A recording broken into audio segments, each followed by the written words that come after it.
السلام علیکم ورحمۃ اللہ وبرکاتہ۔ امید ہے کہ آپ لوگ خیر و عافیت سے ہوں گے۔ میں اللہ تعالیٰ سے دعا کرتا ہوں کہ اللہ تعالیٰ آپ لوگوں کو اپنے حفظ و امان میں رکھے۔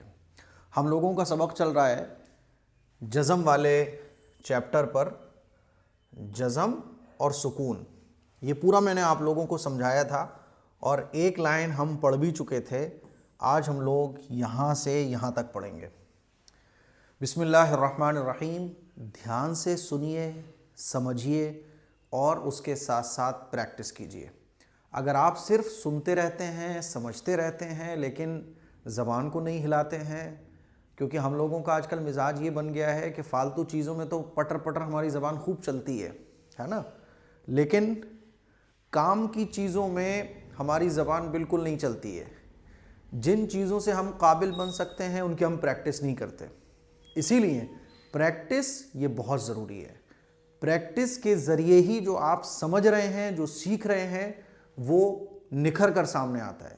ورنہ کیا ہوگا نا کہ آپ سمجھ تو گئے، آپ نے سن بھی اچھے سے لیا، لیکن پریکٹس نہیں ہوگی تو آپ کو کچھ بھی سمجھ میں نہیں آئے گا، وہ چیز آپ سے اچھے سے ادا ہی نہیں ہو پائے گی۔ بسم اللہ الرحمن الرحیم۔ راپش رو فاضر فی، روفی عین تا زبر عت، رفیعت، ٹھیک ہے، رفیعت، یا نون زبر یا، قاف زبر قا، یا قا، لام زیر لی، یا قلی، باپش بو، یا قلیبو۔ اب دیکھیں یہاں نون ساکن کے بعد حروف اخفا میں سے قاف آ رہا ہے، تو اس میں اگر آپ دیکھیں گے یا قلیبو ہے نا، یا قلیبو، یہ جو آپ نے پیچھے پڑھا کہ اخفا ہوگا، تو اخفا ہوگا تو کیوں ہوگا؟ کیونکہ نون ساکن کے بعد حروف اخفا میں سے قاف آ رہا ہے، ٹھیک ہے۔ یہ دیکھیے لام یا زبر لئی، سین زبر سا، لئی سا، ٹھیک۔ دیکھیں ہا پیش ہو، شین زیر شی، خوشی، را تا زبر رت، خوشی رت، ٹھیک ہے، خوشی رت۔ اس میں بڑی ہا آپ کو نکالنا ہے اور بڑی ہا نکالنے کے بعد پھر بڑی شین ہے، خوشی رت۔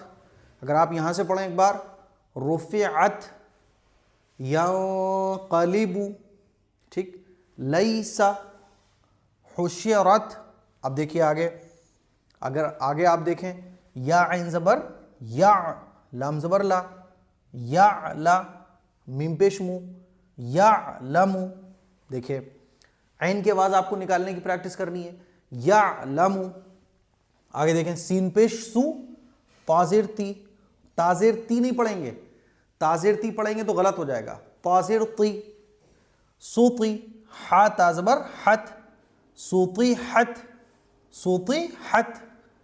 آگے دیکھیں یا پیش یو، واو سین زبر وس، یو وس، واو زیر وی، یو وس وی، سین پیش سو، یو وس وسو۔ آگے دیکھیں یا سین پیش یوس، قاف واو زبر قو، یوس قو، نون زبر نا، یوس قونا، ٹھیک ہے۔ اس طرح سے آپ کو پریکٹس کرنی ہے اس کی۔ اب آپ غور کریں، دوبارہ سے اس کو ہم رفع پڑھتے ہیں، رفعت، یا قلیبو۔ دیکھیں اس میں اخفا ہوگا اس لیے کہ نون ساکن کے بعد حروف اخفا میں سے قاف ہے، لیسا، حشرت، یعلم، سطحت، یوسوسو، یسقون، ہے نا۔ اسی طرح سے آپ نیچے والی لائن دیکھیں، یہاں تک پڑھ لیتے ہیں ہم لوگ۔ واو زبر وا، حمزہ لام زبر ال، وا ال، قاف تا زبر قت، وا القت۔ یہ جو 3 دن کا 4 دن کا گیپ ہو جاتا ہے ایک کلاس کے بعد دوسری کلاس میں، اس کی وجہ یہی ہے کہ میں آپ کو جو پڑھاتا ہوں نا تو وہ اتنا پڑھا دیتا ہوں کہ 2-3 دن آپ اسی کی پریکٹس کرو۔ جتنا اچھے سے ہم نورانی قاعدہ پڑھ لیں گے اتنا اچھا ہمارا قرآن ہو جائے گا۔ حمزہ زبر آ، فا زبر فا، افا، لام الف زبر لا، افلا، یا عین زبر یا، افلا یا، لام زبر لا، افلا یعلا، میم پیش مو، افلا یعلم۔ دیکھیں حمزہ زیر ای، ذال الف زبر ذا، اذا، با عین پیش بوع، اذا بوع، سا زیر سی، اذا بعثر، را زبر را، اذا بعثر، بعثر دیکھیں سا اور ذال. اب دیکھیں وَأَلْقَتْ أَفَلَا يَعْلَمُ، عین نکالنے کی کوشش کرنی ہے. اذا بعثر. اب جو ہمارا یہ چیپٹر تھا جزم کا، جزم اور سکون کا، تو آپ غور کریں گے تا کے اوپر جزم لگ رہی ہے تو یہ پیچھے والے حرف سے ملا کر پڑھا جائے گا.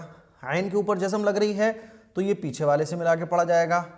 عین کے اوپر جزم لگ رہی ہے تو یہ پیچھے والے سے ملا کر پڑھا جائے گا. تو یہ ہے جزم کی پریکٹس. جو چھوٹی سی دال بنی ہوتی ہے اس کو ہم جزم کہتے ہیں. تو مجھے امید ہے کہ یہاں تک آپ کو بہت اچھے طریقے سے سمجھ آ گیا ہوگا. اس کی پریکٹس کیجئے اور کومنٹ کریے گا اگر کچھ سمجھ میں نہ آیا ہو تو.